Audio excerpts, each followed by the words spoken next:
Olá, estudantes! Seguindo com a nossa semana do acolhimento do ciclo 5, quero lembrar que o novo PET já está disponível no site estudeemcasa.educação.mg.gov.br. Não deixe de fazer o download e conferir o que vem por aí. Mas antes disso, vamos relembrar os temas do ciclo 4? Quem está aqui conosco é o professor Paulo Rodrigues, de História. Seja muito bem-vindo, professor. Obrigado. Conta pra gente o que você preparou para essa aula de hoje. Ô, Gabriela, nosso tema é, como você disse, né, a Semana do Acolhimento, então a gente vai retomar a unidade temática que trata do processo de independência nas Américas, né? E a nossa ideia um pouquinho, Gabriela, queria agradecer, saudar também a Vânia, né, que está nos ajudando ali. Aproveito também e queria saudar os estudantes e os professores que nos acompanham. Bom, Gabriela, então, como eu estava te dizendo, são os processos de independência nas Américas. Aí o que eu pensei para a gente conversar nessa aula é fazer uma retomada do conteúdo, né? E ao mesmo tempo trazer algumas questões e não respondê-las, né? Porque eu acho que não é o caso, mas comentar ajudando, né, os nossos estudantes a terem o melhor conhecimento possível desse conteúdo. Muito bem. A primeira parte do nosso conteúdo, meninos, lá no nosso PET 4, trata da América Espanhola após a independência, na verdade, no século XIX ali. Pois muito bem, a gente já viu alguns aspectos importantes. Primeira coisa é que o processo de independência na América Espanhola, ele foi muito diverso, né? Teve muita diferença de lugar para lugar, de país para país. Bom, outra característica também desse processo é que, em sua maioria, ele foi liderado pelo que nós chamamos de elite crioulas, ou seja, os grandes proprietários de terra, né, os grandes comerciantes, portanto, uma elite econômica existente aqui na América Espanhola. E, portanto, relacionado a isso, como era a elite que patrocinou os principais movimentos de independência, não houve mudanças sociais mais expressivas, né? Não teve alterações do ponto de vista social de forma mais expressiva. Os setores excluídos, basicamente índios e negros, permaneceram em grande medida em condições muito precárias, né?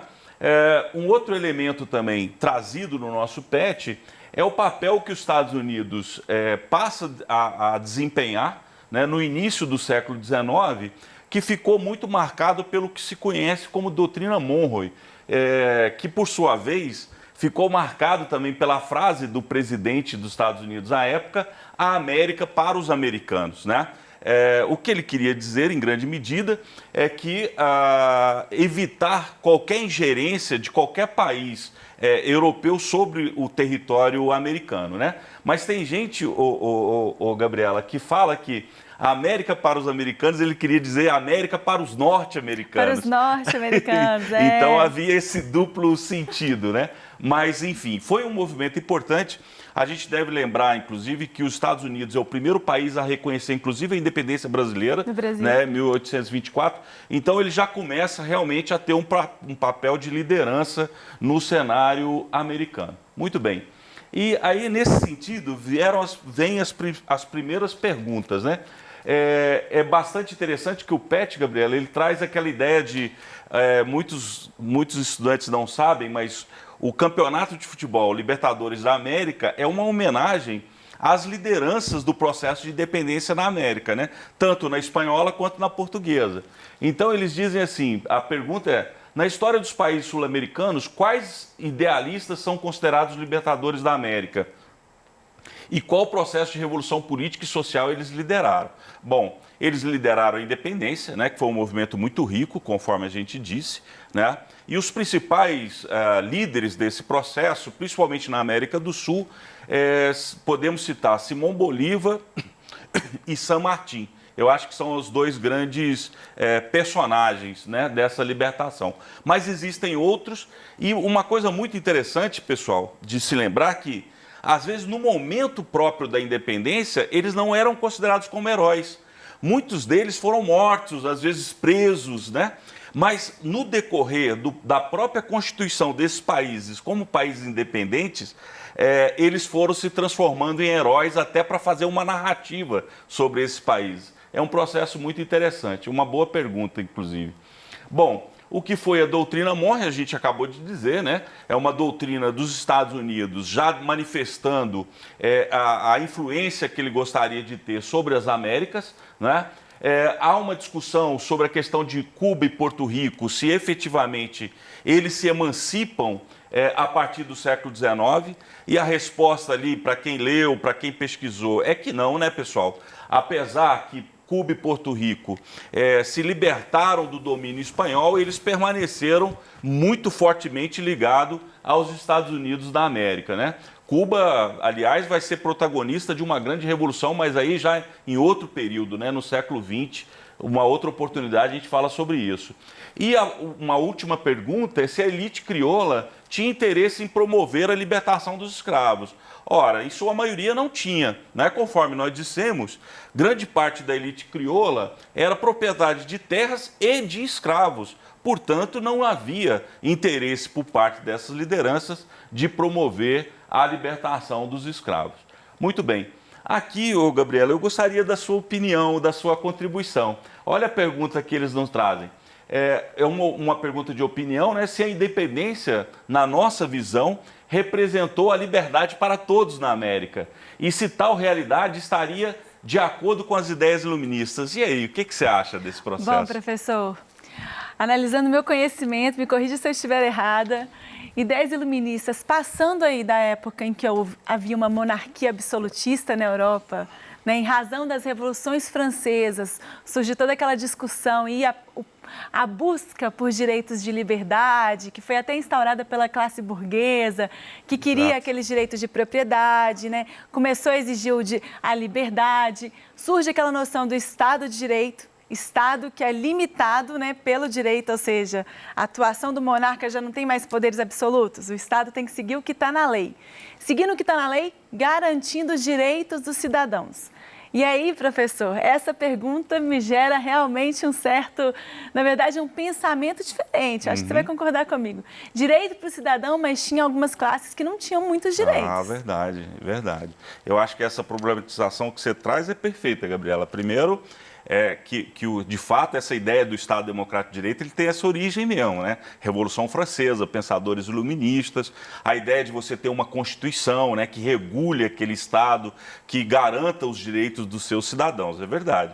No entanto, nós devemos sempre lembrar, e você ressalta muito bem, que há setores importantes da sociedade que não foram contemplados por esses direitos, né? Notadamente as mulheres, né, negros, indígenas, infelizmente, o que traz, inclusive, uma marca, né, das sociedades latino-americanas. Na verdade, até hoje, nós temos sociedades extremamente desiguais, um pouco fruto dessa exclusão inicial que se dá desde o processo da independência. Muito, muito boa contribuição, muito obrigado, Gabriela. Você está muito afiadinha. Bom, saindo um pouco da América Espanhola e chegando aqui para nós, né, para o Brasil, na América Portuguesa, voltando para a leitura do Pet, a gente percebe que no século XVIII, em grande medida pelo que você citou, Gabriela, quer dizer, todas as transformações que ocorriam na Europa no final do século XVIII, Revolução Francesa, Revolução Industrial, etc., traz uma crise para o sistema colonial, né? É nesse processo de crise, inclusive, que vai surgir um personagem importante chamado Marquês de Pombal, né, que é uma liderança em Portugal, que diante desse quadro de crise, ele faz uma série de medidas, ele toma uma série de medidas tentando fortalecer o Estado português nesse momento de crise e de dissolução. Nós podemos dizer que ele não foi tão exitoso assim, porque realmente o absolutismo já fazia água, né, já estava no seu término, e uma demonstração disso, inclusive, são os movimentos de contestação do domínio colonial, notadamente a Inconfidência Mineira e a Conjuração Baiana. Muito bem, mas o processo mesmo de independência, Gabriela, ele começa com um fato que foge da América, que se dá na Europa, que após a Revolução Francesa, como todos vocês sabem, Napoleão Bonaparte assume o poder na França, não é? E ele traz uma política expansionista, e o seu grande adversário na Europa era exatamente a Inglaterra, que era uma potência do ponto de vista econômico. E a forma que Napoleão tenta derrotar a Inglaterra é através do chamado bloqueio continental. ou seja, ninguém poderia fazer comércio com a Inglaterra, uma tentativa de enfraquecimento da Inglaterra, não é verdade? E então Napoleão Bonaparte proíbe que os países europeus façam comércio com a Inglaterra. E nesse sentido, Portugal fica numa sinuca de bico, né? Ele fica em dupla ameaça, na verdade. Por quê? Se de um lado ele se alia a Napoleão Bonaparte, ele está dando as costas ao seu aliado histórico, que era a Inglaterra, e seguramente, Gabriela, Portugal iria perder as suas colônias, porque a Inglaterra era uma grande potência naval, então seguramente Brasil, as possessões que eles tinham na África, ele iria se perder.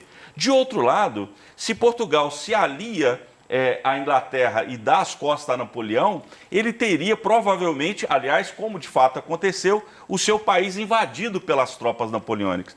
Aí, qual foi a alternativa de Dom João VI, que vocês conhecem e viram lá no material? Transferir a corte portuguesa para o Brasil. Imaginem isso, quer dizer, não só o rei, mas os seus assessores, os seus ministros, a nobreza portuguesa simplesmente entram em navios, né, algo em torno de 10 mil pessoas, entram no navio e vêm para o Brasil, fugindo das tropas napoleônicas. Bom, esse processo, a transferência da corte de Dom João VI para o Brasil, a maioria dos historiadores consideram que nosso processo de independência teve início exatamente nesse movimento. Uma das coisas que sinalizam isso para a gente é que a primeira grande medida, Gabriela, que Dom João VI toma ainda na Bahia, né, onde que ele chega em primeiro lugar, é exatamente a abertura dos portos às nações amigas, ou seja, aquele domínio comercial que havia de Portugal durante a colônia cessa a partir da vinda de Dom João VI. Muita gente considera, inclusive, que aqui se dá o fim do processo colonial no Brasil. Mas você tinha uma questão? Não quer dizer que outras nações poderiam comercializar com o Brasil a partir disso? A partir daí, sim. Só que é boa a questão, porque, na verdade, aliás, tem até uma pergunta do Pet sobre isso, porque quando a gente fala nações amigas, Gabriela, nesse contexto é basicamente a Inglaterra. Porque você veja, quem escoltou, digamos assim, Dom João VI para o Brasil foi a Inglaterra. A Inglaterra também, a gente deve lembrar, já tinha feito a sua revolução industrial, portanto, tinha uma capacidade de produção muito maior do que os outros países. Então, eles dominam o mercado português, o mercado brasileiro, melhor dizendo, a partir dessa abertura dos portos. Muito boa questão. Muito bem. Há, do ponto de vista político, uma mudança super significativa, ou seja, o núcleo de poder, como você disse, né, do absolutismo que estava na figura do rei, sai da Europa e vem para a colônia, então é como se houvesse uma inversão, né, desse poder, uma mudança muito significativa. E, como eu disse, primeiro ele passa por Salvador, né, Dom João VI, a sua corte, depois vem para o Rio. E o Rio de Janeiro ele sofre um impacto urbano, cultural, etc., gigantesco com a chegada dessa corte. Pois não, Gabriela? Foi nessa época que houve a construção daquelas grandes avenidas no Rio? Quando a família real chegou, que houveram aquelas mudanças que você falou urbanas aí sim. Não, seguramente há mudanças importantes, porque o Rio de Janeiro era uma cidade típica da colônia, nos lembra muito Ouro Preto, sabe, Gabriela? Então, a chegada da corte, chegada de 10 mil pessoas, nobres, etc., seguramente representou uma modernização do ponto de vista arquitetônico, etc. Mas a modernização, talvez, mais característica do Rio, que traz esse Rio da forma que a gente o conhece hoje, com aquelas grandes avenidas e tal, ela é um pouco depois, ela é do início do século XX, mas isso é uma história bastante interessante também. Muito bem, além dessas transformações, né, que a Gabriela pontuou muito bem, urbanas, culturais no Rio de Janeiro, em 1815 o Brasil deixa de ser formalmente uma colônia de Portugal e passa a se chamar Reino Unido de Brasil, Reino Unido de Portugal e Algarve. Muito bem. Vejam bem, sim, uma ilustração, Gabriela, da família real, né, da corte portuguesa se embarcando em Lisboa para vir para o Brasil, né? E uma das mudanças também, veja, além de Dom João VI e da corte, ele traz também a chamada missão francesa, que eram artistas, naturalistas, etc. A maioria das imagens que nós gravamos hoje como imagem do Brasil no século XIX são desses autores, desses pintores que vieram para cá a convite de Dom João VI. Debré, Tuné, né? O Debré, principalmente, ele retrata muito o cotidiano da sociedade carioca, que é bastante interessante. Muito bem. As perguntas sobre esse tópico, a maioria delas eu acho que a gente já respondeu nesse diálogo com a gente, né? Quais motivos levaram a família real portuguesa a vir para o Brasil? A ocupação napoleônica, né? Exatamente, a ameaça de Napoleão Bonaparte. Por que a decisão entre optar entre Inglaterra e França era considerada extremamente difícil? Por causa daquilo que a gente falou, né? Ou bem perdia as colônias, ou bem perdia o seu próprio território. Então, realmente era uma opção extremamente difícil a ser tomada por Dom João VI. Quem garantiu a segurança da família real, agora nós já sabemos, é a própria Inglaterra, né? Sua marinha poderosa veio escoltando essa família real para cá, né? E qual a primeira grande ação econômica importante tomada por Dom João VI? É exatamente o fim do monopólio comercial, né? Que ao vir para cá, ele faz a famosa abertura dos portos. Muito bem. Aqui uma imagem também que está no nosso PET, inclusive, vocês podem observar, é uma cerimônia, é um desenho, né? Um desenho feito à mão, inclusive, que é o famoso cerimônia do beijamão, que é um ritual que havia em Portugal e que a corte importa para o Brasil. Era um momento onde que as pessoas manifestavam o seu respeito em relação ao monarca, né? Trazia os seus pedidos, as suas demandas, inclusive. A gente deve lembrar que o Dom João VI, ele foi muito hábil em utilizar os títulos de nobreza, etc., para ter apoio político aqui no país. Muito bem. Então, essa é a figura. Mas aí, de novo, ocorre um acontecimento em Portugal que altera essa realidade. O que acontece? Portugal, Gabriela, ele faz uma revolução liberal também, em 1820, né? Depois que eles expulsam os franceses, sem a participação do monarca, que estava aqui no Brasil, né? Eles expulsam os franceses e eles criam uma constituição para o Estado português, né? Então, do ponto de vista de Portugal, a Revolução de 1820 é uma revolução liberal, né? Estabelece uma constituição, etc. e tal. No entanto, Gabriela, olha que coisa contraditória. Para o Brasil, eles queriam recolonizar o Brasil. Eles queriam voltar ao domínio sobre o Brasil, Portugal. E para fazer isso, eles exigem o retorno do monarca para Portugal. Porque, como nós dissemos, a presença do monarca aqui fazia uma inversão, né, do poder político. Muito bem. Dom João VI, depois de muita pressão, acaba voltando em 1821. As cortes não ficam satisfeitas com esse movimento e começam a reivindicar que o seu filho, Dom Pedro, que havia ficado aqui, o seu herdeiro, inclusive, né, também retornasse para Portugal.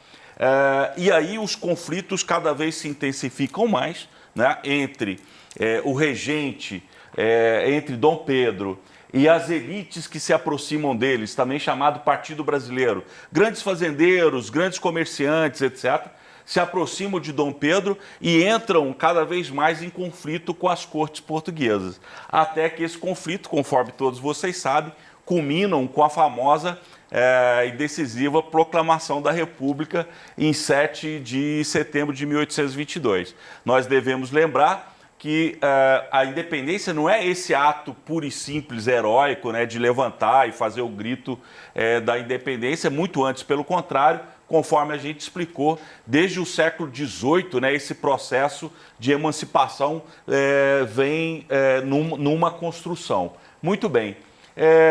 Algumas perguntas relacionadas a esse período, eu acho que a gente já respondeu a todos, né? A questão de 1820, qual que era o desejo deles, né? do retorno do monarca, quem fica aqui no Brasil após a saída de Dom João VI, que é o próprio Dom Pedro, né? Que era filho e herdeiro do monarca. E quais são os principais grupos políticos? Os principais grupos políticos que haviam nesse período, não se pode falar ainda em partido, era o chamado, apesar do nome, né, Partido Brasileiro, de um lado, que defendiam, no caso, a emancipação, e de outro lado o Partido Português, que defendia o vínculo, manter o vínculo em relação a Portugal. Muito bem, e para nós finalizarmos a aula, esse é o famoso quadro de Pedro Américo, também trazido, né, no PET de vocês. Vocês observam que é um quadro feito mais de 60 anos depois do ato que ele descreve, né, que é o grito do Ipiranga, não é verdade? Então, é uma idealização, não é o autor não estava aqui presente nesse momento, né? E é bastante interessante, porque é um quadro que marca a nossa imagem do processo de independência, não é verdade, Gabriela? Sempre quando a gente imagina independência, a gente procura na nossa imagem esse tipo de memória. E eu gosto muito de chamar a atenção, inclusive, a figura do povo aqui, tá vendo? Na figura de um carroceiro que enxerga esse processo alheio, sem grandes participações, não é verdade? Exatamente. Então, esse quadro, a análise desse quadro é realmente interessante. Bom, esses foram os autores que nos ajudaram nesse percurso. Eu espero que vocês tenham gostado. Bons estudos para todos. Foi um prazer muito grande estar com vocês.